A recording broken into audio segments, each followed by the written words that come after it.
社团法人台南市忧郁症关怀协会上午伫该协会创办人王家珍、甲理事长陈柏勋以及协会理干事志刚等人的陪同，共同召开记者会。伫创会满20周年庆，将伫8月14邀请玫瑰木乐团，要用音乐演讲的方式，讲出人的希望，甲着生命的感动。在814文化中心的主场啊，基本上来讲，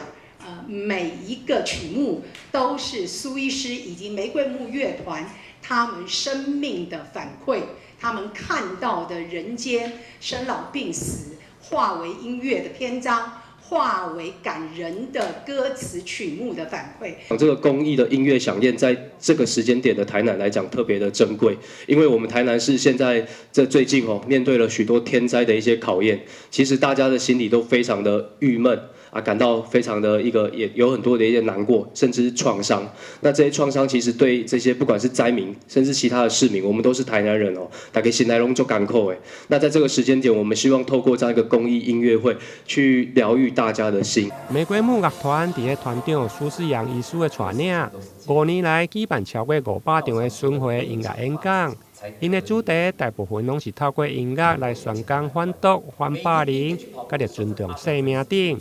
并且得到教育部社会教育奉献奖。5年后再次回来到台南，要伫文化中心做大型的音乐宣讲。团长表示，号名玫瑰木，一方面是依着木材的木，因为玫瑰木是做完整乐器上好的材料；另外，坟墓的墓是要歌颂人生的美好。希望大家活得像玫瑰，行出忧郁。玫瑰的木头，我取它的谐音。玫瑰的木头是在做很多原声乐器最好的木头，它是一个很好的共鸣木头，而且非常漂亮，非常珍贵。你可以从这个玫瑰木的谐音木头的木，知道我们是用玫瑰的木头在做原声摇滚，这是第一个含义。那第二个含义就是坟墓的墓。那我们的歌其实是在歌颂人生的美好，你要把人生活得像玫瑰，你把人生活得像玫瑰，你才有办法走出忧郁症。唯有你坦然的面对死亡，你才可以把人生活得像玫瑰。所以我取这个木。